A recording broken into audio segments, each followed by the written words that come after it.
नमस्कार, मैं Divyanka Tripathi Dahiya crime petrol सतर्क विमेन अगेंस्ट क्राइम की श्रृंखला में आपका स्वागत करती हूँ। आज के इस केस में आप एक ऐसे जघन्य अपराध देखेंगे कि कैसे एक मानव शरीर के टुकड़े टुकड़े किए गए।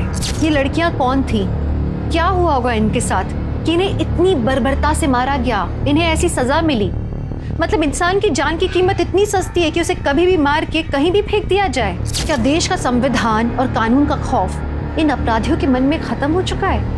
अब इन्हें किसी बात का डर नहीं।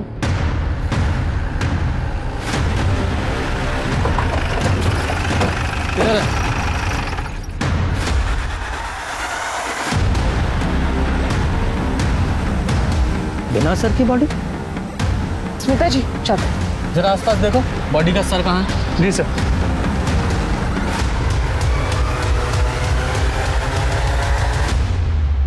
गुप्ता, कुछ मिला?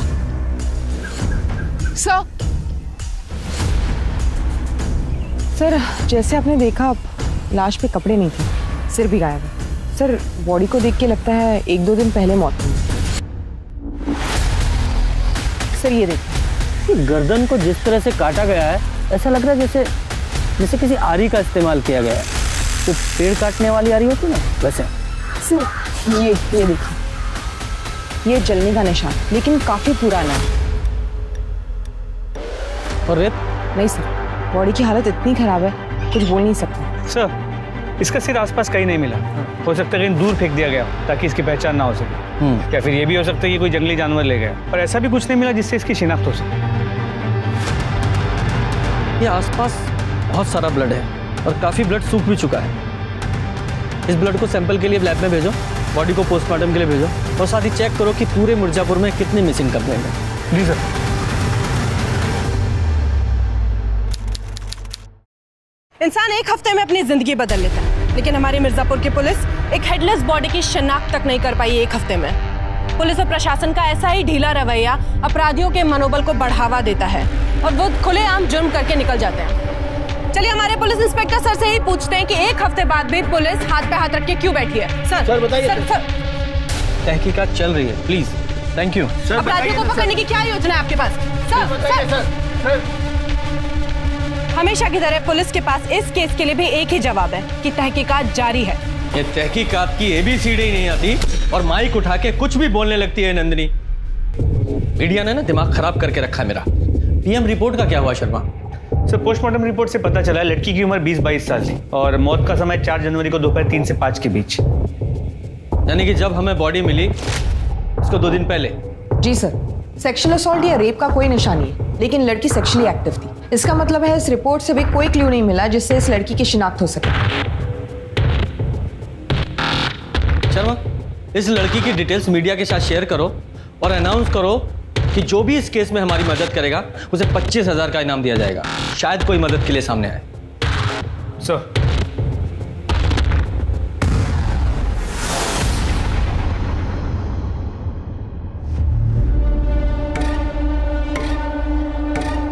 पुलिस तो कभी कुछ करती नहीं है। ये केस मिर्जापुर की छवि खराब कर रहा है। खूनी को पकड़ना पुलिस का काम है। पुलिस अपना काम कर रही है और हम तो पूरा सहयोग कर रहे हैं ना। और क्या करते हैं? सर आपसे कोई क्लियर जवाब नहीं मिल पा रहा है। जनता आपसे सवाल नहीं पूछेगी तो किससे? सर जनता आपसे नहीं पूछेगी तो किससे पूछ? सर दर्शकों, अब तक की सबसे बड़ी खबर अभी अभी हमारे सूत्रों से पता चला है कि इनाम की राशि को 10 गुना बढ़ा दिया गया है। यानी इनाम की राशि अब 2.5 लाख रुपए कर दी गई है। काश हमारी मिर्जापुर की पुलिस भी 10 गुना ज्यादा मेहनत करती तो शायद ये केस जल्दी सॉल्व हो जाता। लगता है ये केस भी जनता के हाथों में सॉल्व करना ही लिखा है। हम आपको एक बार फिर से याद दिला दें कि बॉडी के सीधे पैर पर जले का निशान है और बाएं कंधे पर तिल। नंदिनी को पुलिस के बारे में कुछ पॉजिटिव नहीं मिलता है, हमेशा नेगेटिव बोलती है। सर जैसे आपने कहा था, फॉरेंसिक रिपोर्ट से हमें पता चला है कि क्राइम सीन पर 2 अलग-अलग ब्लड सैंपल्स मिले। ये देखिए सर ये भी तो मुमकिन है कि जिसने भी ये खून किया है बॉडी काटते समय उसे भी घाव हो गया और वो दूसरा खून उसका हो। लेकिन क्राइम सीन पर जितना ब्लड था उसे देखकर ऐसा नहीं लगता वो किसी छोटे मोटे घाव से निकला है या किसी एक लाश का है। जरूर कोई दूसरा भी था। सर इसका मतलब आप कह रहे हैं कि एक से ज्यादा खून हुए हैं? हाँ, लग तो ऐसे ही रहा है कि एक नहीं 2 खून हुए। शर्मा एक काम करो, जितने भी हार्डवेयर हैं, टूल के स्टोर हैं, वहाँ पे पता करो किसी ने इलेक्ट्रिक शॉक खरीदी थी क्या। लेकिन सर इलेक्ट्रिक आ रही है क्यों? क्योंकि पोस्टमार्टम रिपोर्ट के हिसाब से जिस तरह का क्लीन कट लगा हुआ था वो किसी हाथ की आरी से पॉसिबल नहीं है। उसके लिए जरूर इलेक्ट्रिक सॉ लगा है। जरा पता करो। जी सर। और हाँ, वो डॉग स्क्वाड से कुछ पता चला? सर डॉग स्क्वाड की मदद से हम हाईवे तक जा पहुंचे, उसके आगे कुछ नहीं।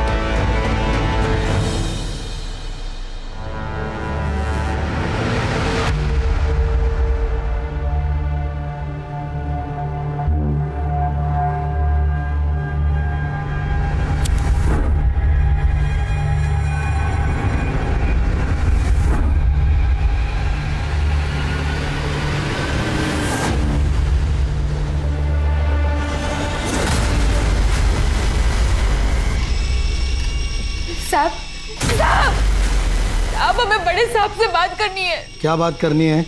वो खबरों में देखा कि एक लाश मिली है, सर कटी लाश। सर आपसे मिलना चाहता हूँ। सर वो जो खबरों में लाश दिखा रहे हो वो हमारी बेटी की लाश है सर। बैठिए।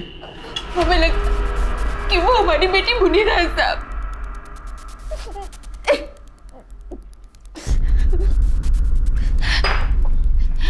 आराम से बताइए, आपका नाम क्या है? साहब मेरा नाम शबनम अंसारी है साहब। लेकिन आपको कैसे पता चला वो मुनीरा ही है? सर जब वो 10 साल की थी तो खाना पकाते हुए उसका सीधे पैर की एड़ी जल गई थी और अब तक वो नहीं जानते साहब। और बाएं कंधे पर तिल, न्यूज में यही पहचान बता रहे हैं साहब, वो हमारी मुनीरा ही है साहब।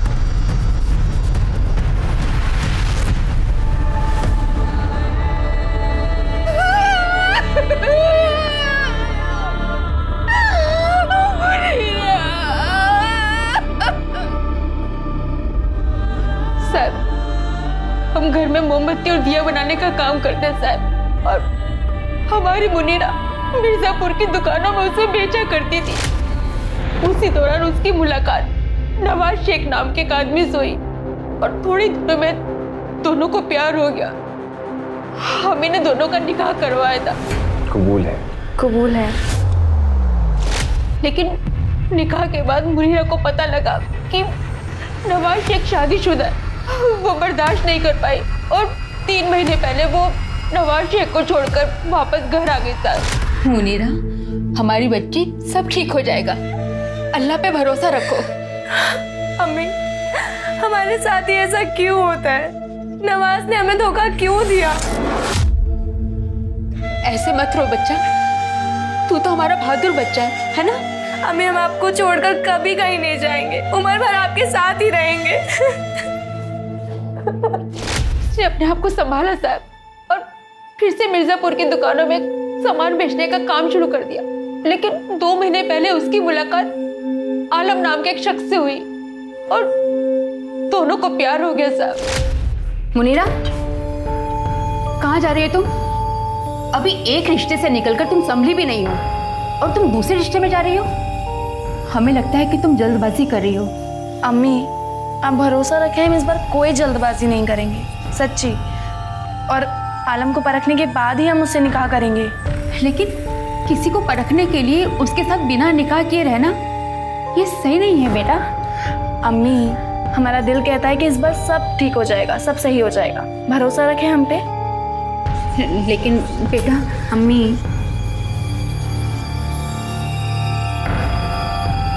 अल्लाह हाफिज।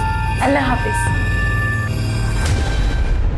वो अक्सर हमसे मिलने आया करती थी साहब, लेकिन 2 हफ्ते से उसने मिलने आना बंद कर दिया। तब फोन भी बंद है साहब। आप हमें नवाज और आलम का पता बताइए प्लीज। साहब हमें नवाज का पता तो मालूम है, लेकिन आलम का पता नहीं मालूम। हमें सिर्फ इतना मालूम है कि आलम की मोबाइल और इलेक्ट्रॉनिक की दुकान है नया नगर में। बस हम इतना ही जानते हैं साहब, और कुछ नहीं जानते।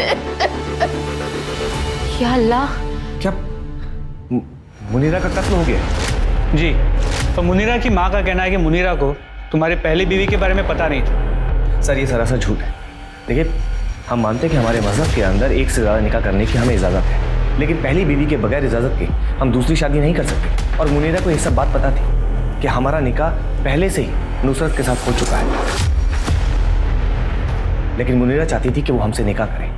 हमने उसे पहले ही मना कर दिया था, लेकिन फिर भी वो हमारे पीछे हाथ धोकर पड़ी थी। मुनीरा हमें धमकी देने लगी, अगर हमने उससे निकाह नहीं किया तो हमारे घर के बाहर जो अपनी जान दे देगी। ये क्या करते साहब, उस पे जैसे कोई भूत सवार था और हम किसी की मौत का बोझ नहीं उठा सकते थे, इसलिए हमने ही नवाज को कहा था कि उससे निकाह कर ले। मुनीरा से निकाह करने के बाद वो हमारी जिंदगी में नासूर बनने लगी। जब भी हम काम के सिलसिले में घर से बाहर जाते, वो नुसरत से लड़ाई झगड़ा करने लगती है। नुसरत, हमने तुम्हें मना किया है ना, जब तक हम किचन में हो तो अंदर मत आया करो। मुनीरा, हम बस पानी लेने आए थे। हाँ तो इंतजार कर सकती थी ना, जब तक हम खाना बना रहे थे। मुनीरा चाहती थी कि हम नुसरत को छोड़ दें, लेकिन हमने उसे साफ साफ इनकार कर दिया कि हम नुसरत को नहीं छोड़ सकते। उसके बाद हमारी जिंदगी बद से बदतर बनने लगी और 3 महीने पहले अचानक मुनीरा घर छोड़कर चली गई। तो तुमने उसे ढूंढने की कोशिश नहीं की? तुम्हारी बीवी थी वो? जी सर, हमारी बीवी थी, लेकिन आपने सुना होगा ना कि तुम रूठे हम छूटे। हमें लगा कि भला टल गई, इसीलिए हमने उसे कांटेक्ट करने की कोशिश नहीं की। आलम को जानते हो? आलम? कौन आलम सर? 4 जनवरी को तुम दोनों कहा था। सर हम बदायूं गए थे अपने एक रिश्तेदार के निकाह में और रात को लौट कर वापस आए थे। तुम्हारे सभी रिश्तेदारों की डिटेल चाहिए हमें। जी। तो जब तक ये केस सॉल्व नहीं हो जाता तुम लोग शहर छोड़ के नहीं जा सकते। जी सर।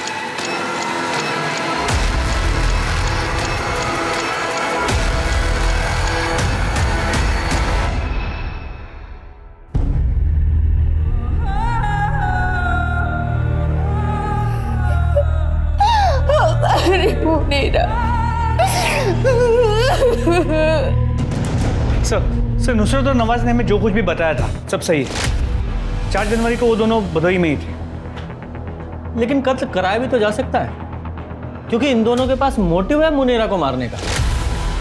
और सवाल यह है कि क्राइम स्पॉट पर जो दूसरा ब्लड मिला वो किसका था? शर्मा, एक काम करो, इन दोनों मियाँ बीवी की और डिटेल्स निकालो और शबनम ने जो मुनीरा का नंबर दिया था उसकी भी CDR निकालो। जी सर। सर, आलम खान के घर का पता चल गया है। चलो।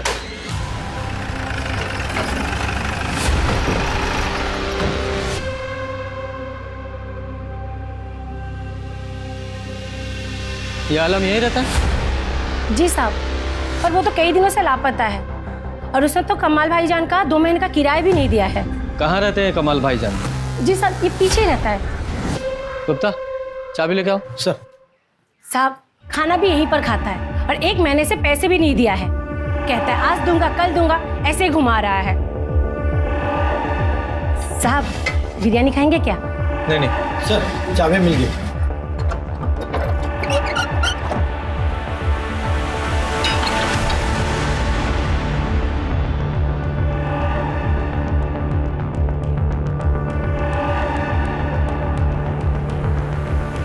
साहब, यही है वो नल्ला आलम।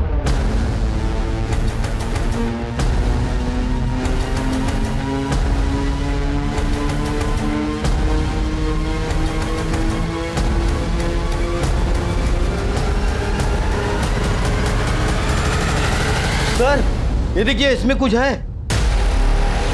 बाहर निकालो।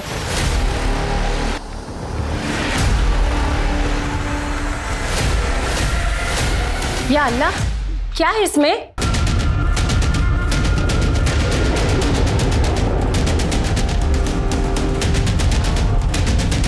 ये मुए ने क्या छुपा के रखा होगा इस पे? बाहर निकालो।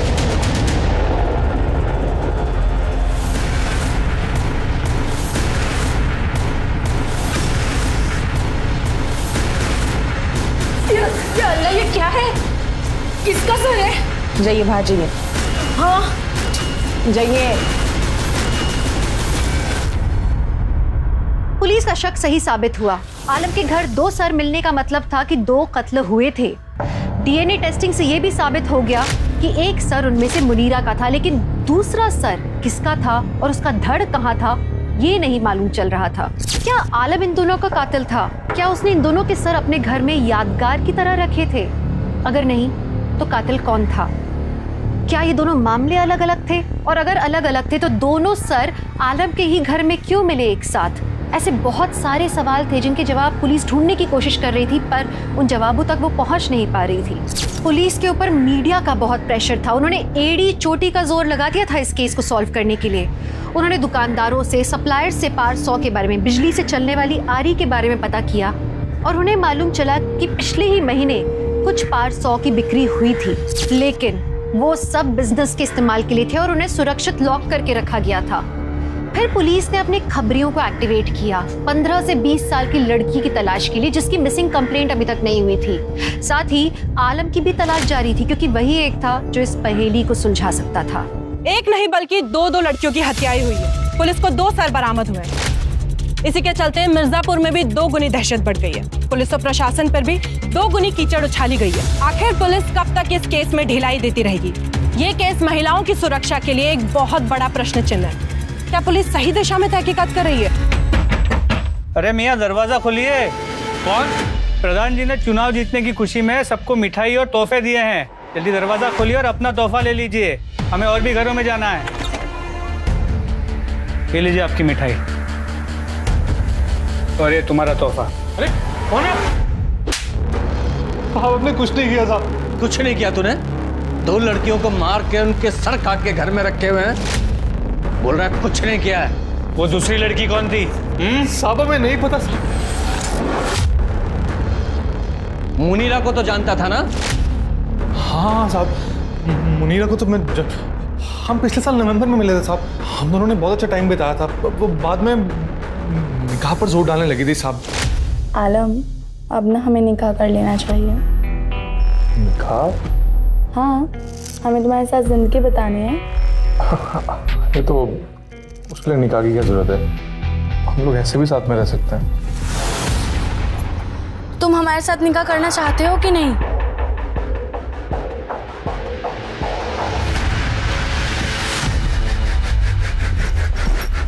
चल निकल यहाँ। पर आलम, कैसा कर सकते हो तुम हमारे साथ ऐसा? हो गया अब हमारा। पर आलम, बोला ना दोबारा कभी शक्ल में दिखाना आपने। चल निकल। पर आलम मेरी बात सुनो। निकल। खुदा हाफिज़। हमने उसे दिसंबर में घर से बाहर निकाल दिया साहब। तो उसके बाद हम उसे कभी नहीं मिले। तो फिर छुप क्यों रहा था? साहब हम डर गए थे। हमें मालूम पड़ा था कि मुनीरा की माँ शबनम को लगता है कि वो पुलिस को जो लाश मिली है वो मुनीरा की है। हमें मालूम था कि वो हमारे ही नाम लेगी, इसलिए वहां से भाग गए हम। हजारों स्टोरी सुनी हमने ऐसी। अम्मी कसम, हम सच कह रहे हैं। हम जब जनवरी के पहले हफ्ते में वहां पे पहुंचे तो जब हम घर लौटे तो हमने देखा घर के दरवाजे का ताला खुला था। हम सब अंदर गए तो फटाफट सब चेक किया और सब ठीक था। कसम से कुछ भी चोरी नहीं हुई थी, इसलिए हमने पुलिस में रिपोर्ट नहीं लिखवाई। हमें क्या मालूम था कि वो हमारे घर में 2 खोपड़ियां रखने के लिए घुसा था। हम सच कह रहे हैं साहब, सच कह रहे हैं। तेरे घर से 2 लड़कियों के कटे हुए सिर मिले हैं। उन दोनों के कत्ल के जुर्म में अरेस्ट किया जाता है तुझे। डालो से हवालात में। अरे साहब हम सच कह रहे हैं सब। सर 1 महीना बीत गया लेकिन किसी दूसरी लड़की की कोई मिसिंग कंप्लेंट नहीं आई और ना ही आलम के लाइफ में किसी दूसरी लड़की के बारे में पता चला। सर समझ नहीं आ रहा है ये दूसरी लड़की है कौन और उसका मुनीरा और आलम से क्या लेना देना है।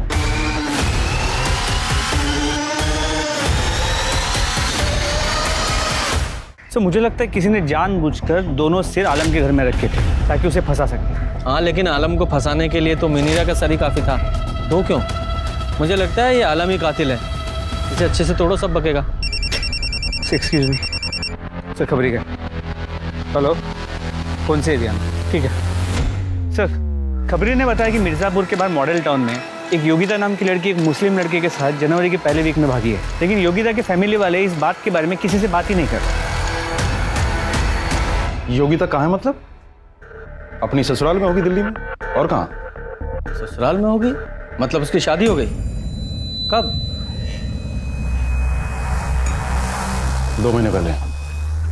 2 महीने पहले उसकी शादी हो गई। आपके किसी भी पड़ोसी को नहीं पता? हाँ, नहीं पता पड़ोसियों को। हमने किसी को शादी में बुलाया नहीं था। छोटे रूप में की थी शादी। कोई दिक्कत? आपके दामाद का नाम क्या है? लक्ष्मण चौरसिया। फोटो दिखाइए। फोटो दिखाओ।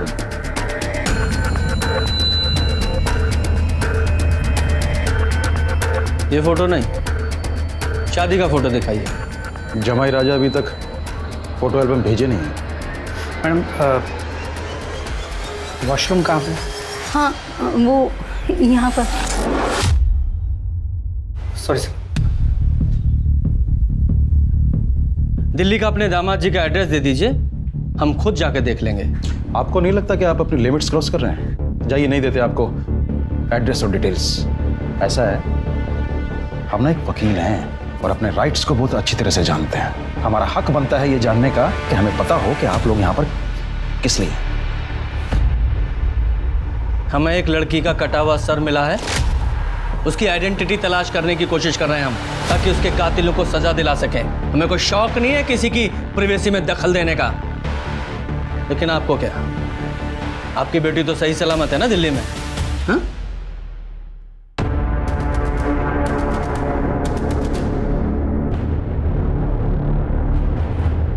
चलो शर्मा,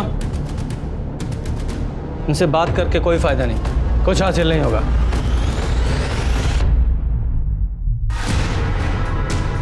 सर।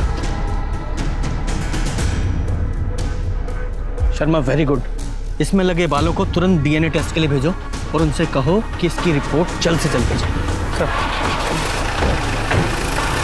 पुलिस के अनुसार उन्होंने एक सस्पेक्ट को पकड़ा है। क्या ये पुलिस का कोई स्टंट है ताकि जनता का गुस्सा कुछ देर के लिए शांत हो सके? सर क्या पुलिस ने एक निर्दोष आदमी को जेल में डाल दिया है ताकि खुद बिना किसी शर्म के बाहर घूम सके? क्या लगा रखा है ये? तुम्हारा काम पब्लिक को सिर्फ फैक्ट्स बताना है, ना कि टीआरपी के लिए न्यूज के नाम पर सेंसेशन फैलाना। और ये आधी अधूरी जानकारी पब्लिक में सिर्फ भय और उत्सुकता पैदा करती है और कुछ नहीं। तो तुम्हें क्या बार बार बोलती हो पुलिस कुछ नहीं कर रही है, पुलिस कुछ नहीं कर रही है? तुम्हें क्या पता है हम क्या कर रहे हैं या क्या नहीं कर रहे हैं? हम हर 2 मिनट में माइक लेकर पब्लिक को नहीं बताते कि हम क्या कर रहे हैं क्या नहीं कर रहे हैं। इसका मतलब ये नहीं कि हम कुछ कर नहीं रहे हैं। और केस के बारे में सारी जानकारी पब्लिक डोमेन में दे देंगे तो केस को नुकसान होगा कि नहीं होगा? जितनी जानकारी तुम्हारे पास है उसके सिर्फ फैक्ट्स पब्लिक को बताओ, पब्लिक तुम्हें थैंक यू बोलेगी। मैम हमारी बात तो सुनिए। हमने कुछ नहीं किया मैम, हम कुछ नहीं जानते सर, सच बता रहे हैं।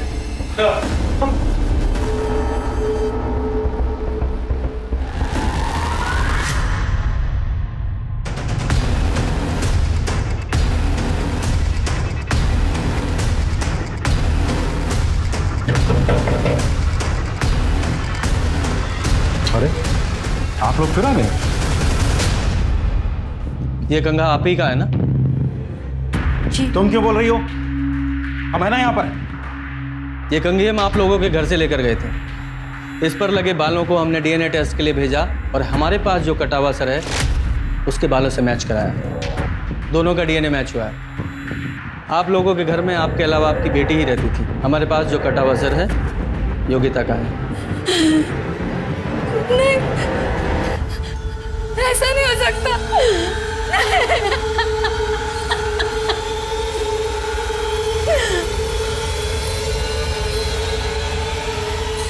हम केस करेंगे आपके ऊपर।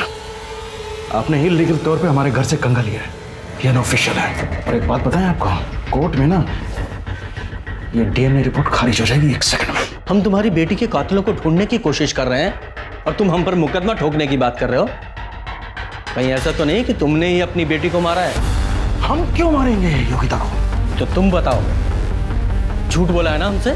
केस में झूठी जानकारी दी है तुमने हमें। तुम लॉयर हो ना, अच्छी तरह से जानते होगे कि झूठी जानकारी देने के जुर्म में मैं तुम्हें अरेस्ट कर सकता हूं। मैं अरेस्ट करके थाने लेके जाऊंगा, वहां तुम्हारा डीएनए टेस्ट करूंगा, तुम्हारे हलक में से निकलवाऊंगा। फिर सर वो योगिता। ठीक है सर, हम सच बताते हैं। हम मानते हैं कि हमने योगिता की शादी वाली बात और उसके दिल्ली में रहने वाली बात को झूठ बोला है। वो कुछ दिन पहले अचानक गायब हो गई थी और हमने सोचा कि वापस आ जाएगी, इसलिए पुलिस में कंप्लेंट नहीं किए थे। बस योगिता आपके घर से 4 जनवरी को गई थी ना? आप हमारी वाइफ से सवाल क्यों पूछ रहे हैं? हम बता रहे हैं आपको कि 4 जनवरी था। इससे ज्यादा हमें कुछ नहीं पता है। शर्मिंदगी की वजह से हम मिसिंग कंप्लेंट नहीं किए थे बस।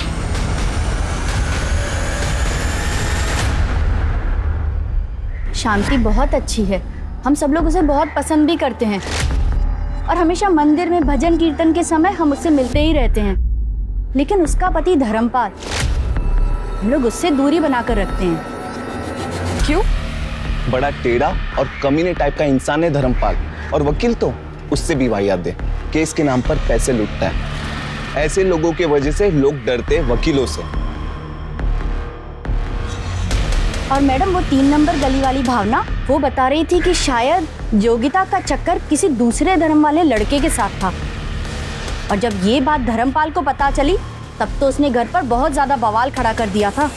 इस धर्मपाल को अपनी बेटी योगिता के अफेयर के बारे में पता था, लेकिन ये बात इसने हमें नहीं बताई। पर आगे भी हम उससे मदद की कोई उम्मीद नहीं रख सकते।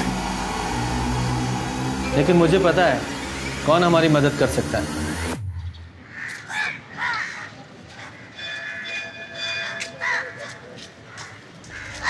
नमस्ते। आप यहाँ क्या कर रही हैं? आप जाइए यहाँ से। देखिए, इस केस को सॉल्व करने के लिए और योगिता के कातिलों को पकड़ने के लिए हम यहाँ पर आपसे मदद मांगने आए हैं। देखिए, आप हमारे पति को नहीं जानती। अगर उन्होंने हम दोनों को साथ में यहाँ देख लिया, योगिता वापस तो नहीं आ सकती, लेकिन उसके कातिलों को सजा जरूर मिल सकती। और हमें यकीन है कि भगवान भी यही चाहते हैं। ये सब तब शुरू हुआ जब हमारी बच्ची योगिता को इमरान सिद्दीकी नाम के एक लड़के से प्यार हो गया। दो ना। योगिता!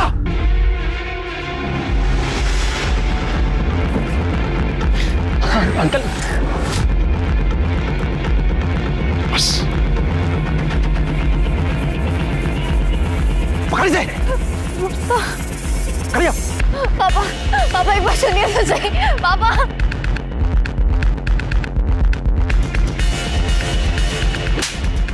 इसी दिन के लिए तुझे पढ़ाया लिखाया था, आजादी दी थी। शांति, आज के बाद ना ये घर से तब तक नहीं निकलेगी जब तक कि हम अपनी जाति का लड़का देखकर इसकी शादी ना कर दें। पापा आप किस जमाने में जी रहे हैं? ये कौन सा तरीका अपने पापा से बात करने का? तुम्हारे भले के लिए तो कह रहे हो। माँ आप भी जानती है कि पापा गलत है।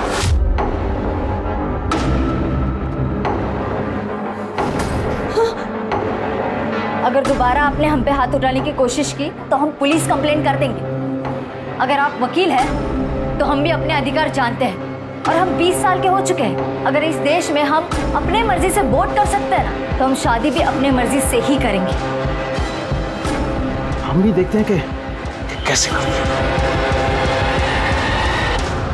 Happy birthday to you. Yogita,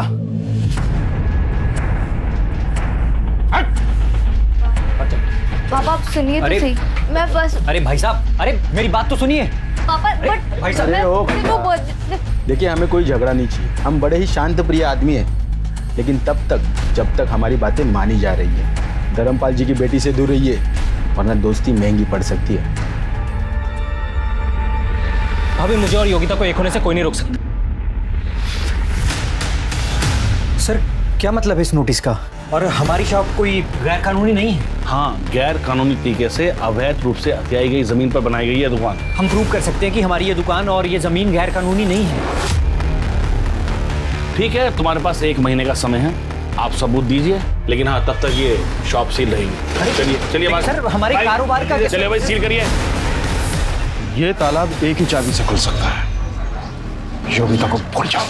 हमारे पति ने हमारी बच्ची की जिंदगी को बर्बाद कर दिया था, इस हद तक कि इमरान की भाभी सादिया तक योगिता के खिलाफ हो गई।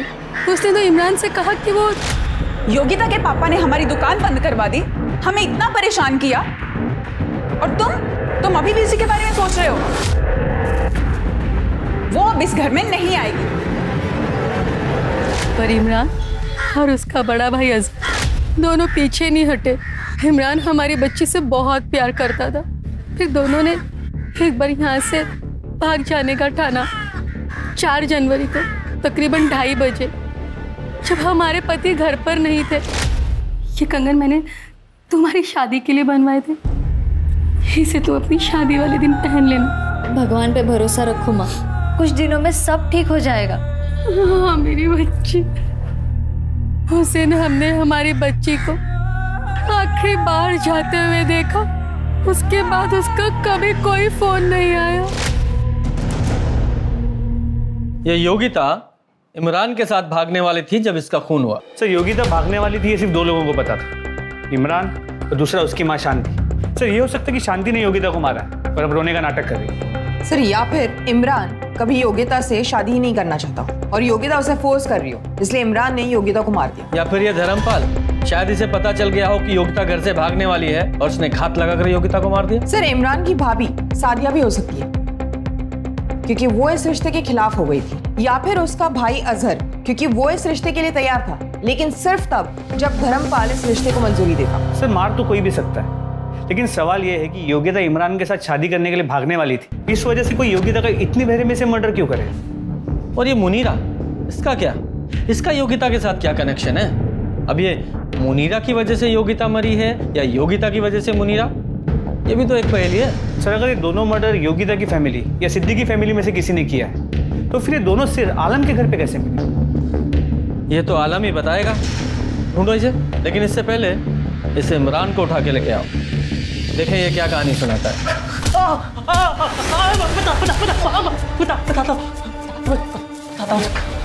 बोल।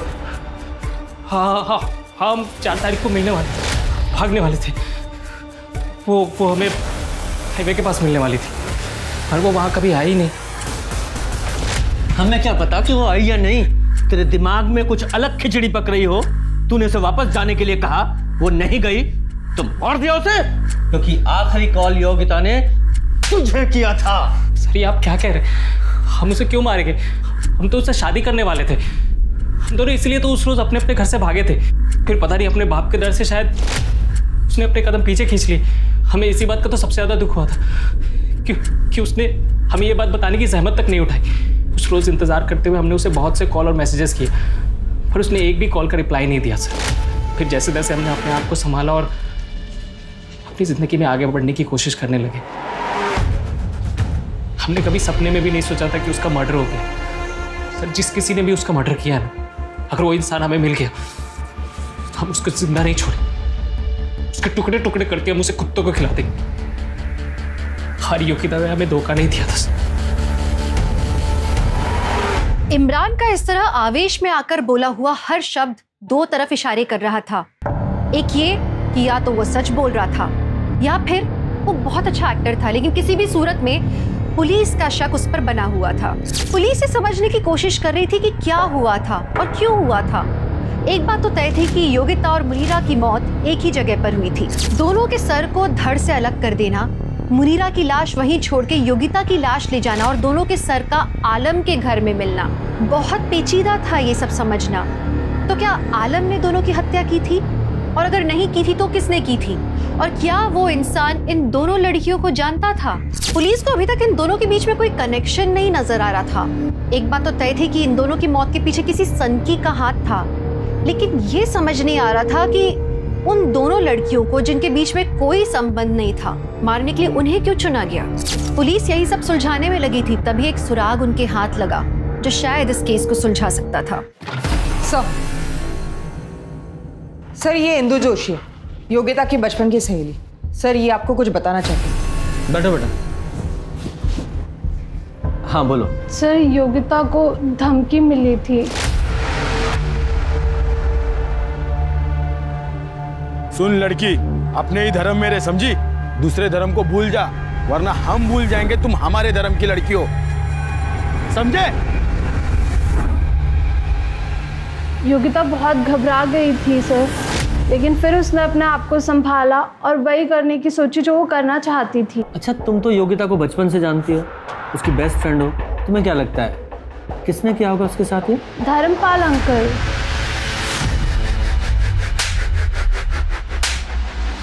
बोल बोल बोल। जितना मारना है ना मार लो, लेकिन मैंने कुछ नहीं किया। योगिता के बहाने में उस लड़के का भूत उतारना चाहता था, इसलिए उन्हें भेजा था उसे धमकाने के लिए। और जब वो नहीं डरी तो उसे मरवा दिया। नहीं, मैं अपनी बेटी को कभी नहीं मार सकता। एक बाप होने के नाते उसकी रक्षा कर रहा था, उसके धर्म की, उसकी संस्कृति की। कौन सा गुनाह कर रहा था? मॉडर्न होने का मतलब ये नहीं है कि आप अपने धर्म को भूल जाएं। मुनीरा को जानते हो? कौन मुनीरा? मैं किसी मुनीरा को नहीं जानता हूं। इसे? नहीं। शर्मा, जरा इधर आओ। ये धर्मपाल इससे ज्यादा बोलने वाला है नहीं। ये नवाज और नुसरत के बारे में और पता करो।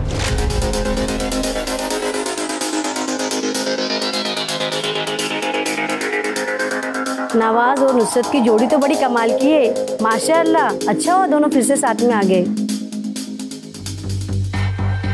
मतलब जब नवाज ने मुनीरा से शादी की थी तो नुसरत उसे छोड़ चुकी थी।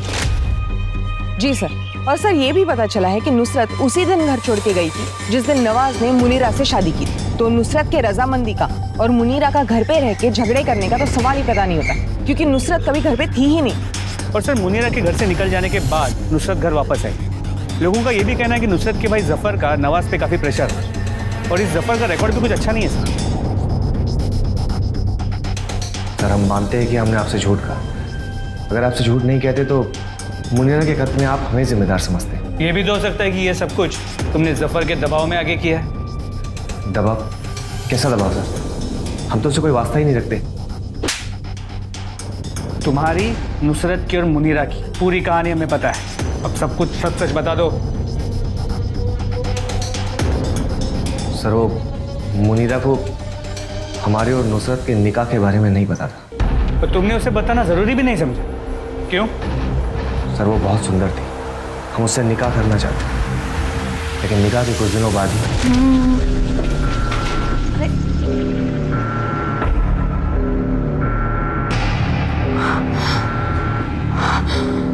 उस दिन के बाद से मुनीरा और हमारे बीच में झगड़ा होने लगा, तनाव बढ़ने लगा। फिर एक दिन वो घर छोड़कर चली गई। तो तुम क्या उम्मीद करते थे? कोई जश्न मनाती? और जफर अहमद, उसका इस सब में क्या रोल? देखिए साहब, हमने आपको पहले ही बता दिया, जफर भाई से हमारा कोई वास्ता नहीं है। उनके कारनामों की वजह से हमारा परिवार उनसे बात करना तो दूर, उनकी शक्ल तक देखना पसंद नहीं करते।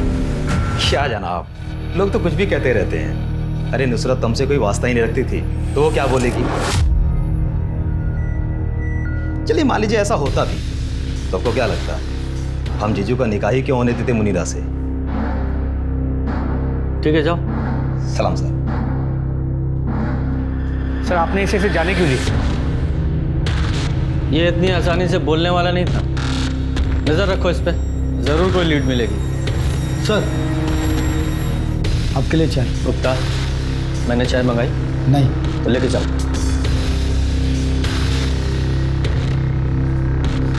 ये इस केस में हर बार डेड एंड पे पहुंच जाते हैं। कुछ हाथ नहीं लग रहा है। अगर ये सभी निर्दोष हैं तो फिर इन दोनों लड़कियों को मारा किसने? ये योगिता की बॉडी कहाँ है?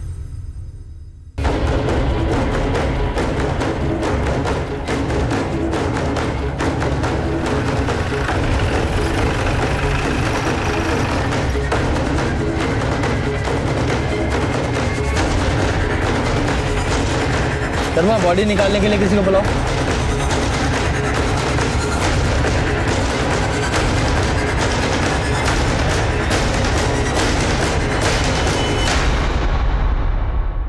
सर बॉडी पूरी तरीके से गल चुकी है और देख के कहना मुश्किल होगा कि इसकी मौत कब हुई है, लेकिन अगर यही योग्यता है, इसका मतलब करीब 1 महीने से भी ज्यादा हुआ है इस लाश को यहाँ नाले में पड़े हुए। अगर इस बॉडी को 1 महीने से ज्यादा इस तालाब में पड़े हुए हो गया है और ये योगिता है तो इसका एक ही मतलब निकलता है कि इसे भी मुनीरा के साथ ही मारा गया था और उसकी बॉडी को यहाँ लाकर डंप कर दिया गया। बॉडी के सिर्फ 4 ही टुकड़े हैं। शायद बॉडी को इसलिए टुकड़े किए गए ताकि ट्रांसपोर्टेशन में आसानी हो, ताकि किसी छोटी गाड़ी मतलब बाइक, स्कूटर, रिक्शा पे ट्रांसपोर्ट किया जा सके। एग्जैक्टली। इसकी एक टांग गायब है। इधर ड्राइवर्स को बुलाओ और उसे खोजने की कोशिश करो। सर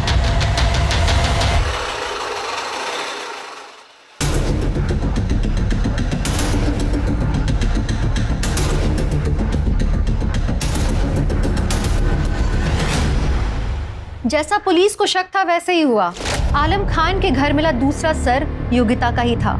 डीएनए रिपोर्ट में तो ये पता लग ही गया था, साथ ही पोस्टमार्टम रिपोर्ट में ये पता चला कि मुनीरा की तरह ही योगिता को भी मारा गया था। दोनों के साथ सेक्सुअल असॉल्ट नहीं हुआ था, लेकिन दोनों की मौत में एक अंतर था, वो ये कि योगिता के शरीर को 4 टुकड़ों में काटा गया था पावर सॉ यानी बिजली से चलने वाली आरी से। पुलिस से पता लगाने की कोशिश कर रही थी कि शहर में किस किस के पास ऐसी पावर सॉ है, लेकिन इसी बीच एक ऐसा क्लू मिला जिससे इस केस को एक नया मोड़ मिल गया।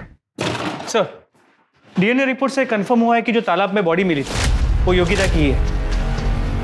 ओके शर्मा, ये देखो, ये नुसरत अपने भाई जफर से मुनीरा के कत्ल से सिर्फ 2 दिन पहले ही मिली।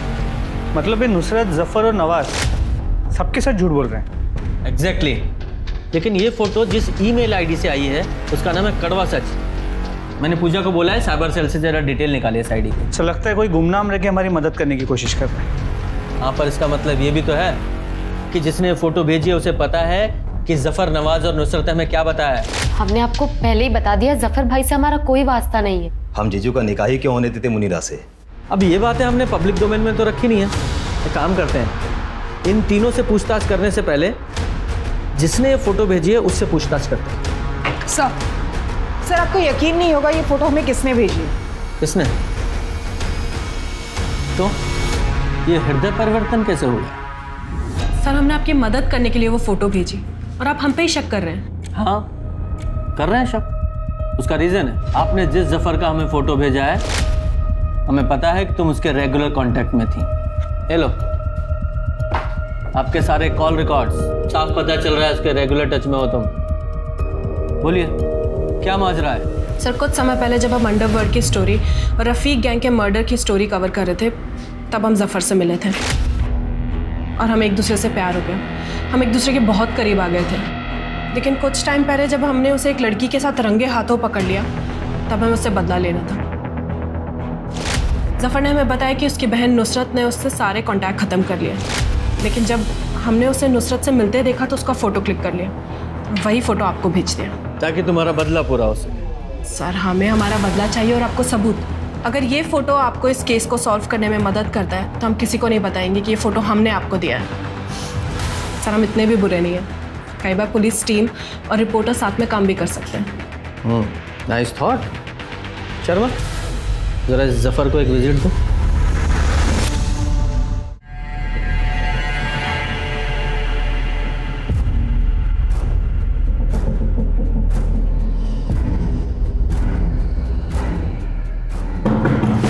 कौन है भाई?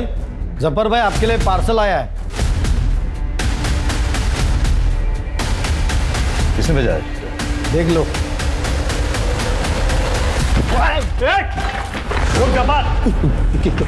पूरे घर की तलाशी लो। क्या कर रहे हैं आप लोग? जल्दी पता चल जाएगा। घर का एक एक कोना चेक करो।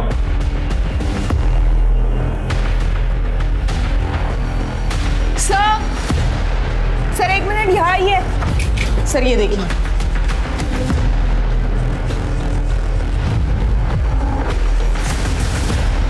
सर ये देखिए सर।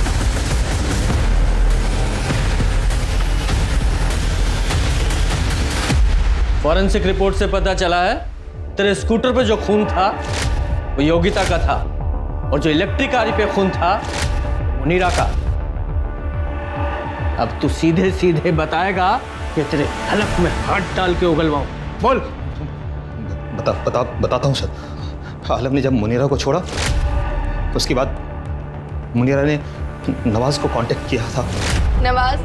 नवाज आप हमें माफ कर दीजिए, हमसे बहुत बड़ा गुनाह हो गया, हम जानते हैं, पर अभी भी हमारा तलाक नहीं हुआ है। आप अभी भी हमारे शौहर हैं। साफ कहिए कि आपका आलम से दिल भर गया है। अब हमारे पास क्या लेने आइए? आप जाइए, अपनी अम्मी के पास चली जाइए। पर आप मेरे पास। हम इस घर से आप कहीं नहीं जाने वाले, ये हमारे शौहर हैं, इसलिए अपनी ये मनुष्य शक्ल दोबारा कभी मत दिखाना।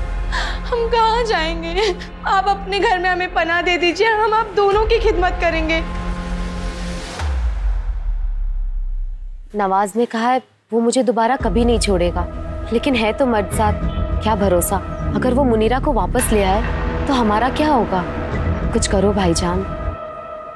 तुम समझ नहीं रहे हो जफर, हम मुनीरा और आलम को सबक सिखाना चाहते हैं। मुनीरा हमें छोड़कर गई थी ना, और आलम, उसे इस बात का एहसास नहीं हुआ कि वो नवाज की बीवी पे हाथ डाल रहा है। देखो, हमारा ख्याल रखो और जिंदगी भर हम तुम्हारा ख्याल रखें। नवाज ने पीसीओ से फोन करके मुनीरा को एक सुनसान जगह बुलाया था, पर जब मुनीरा वहां आई तो मैं वहां पे पहले से इंतजार कर रहा था उसका। नवाज,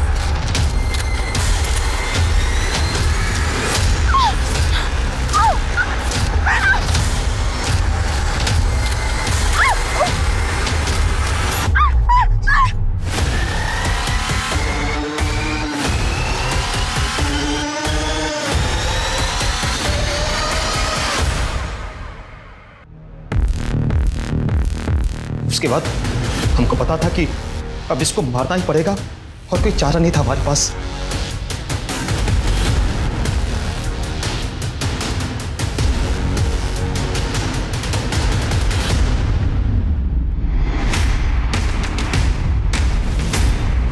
उनको मारने के बाद उनके कपड़े उतारे और उनके सर कलम कर दिया ताकि कोई पहचान ना पाए। मुनीरा की लाश को वहीं छोड़ दिया, योगिता की लाश के टुकड़े करके ताकि ले जाने में आसानी हो तालाब में फेंक दिया। फिर दोनों के कपड़े और बैग जला के राख गटर में बहा दिया। उन दोनों के सर प्लास्टिक में रख के आलम के घर रख दिया।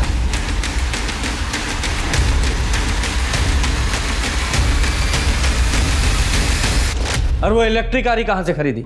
तो पहले से था हमारे पास। रफीक गैंग के 2 लोगों को पहला सफाया किया था हमने। अच्छा, मतलब जो वो 2 मर्डर नंदिनी रिपोर्ट कर रही थी वो तूने किए थे? सर, कभी आपने इलेक्ट्रिक आरी का इस्तेमाल किया है?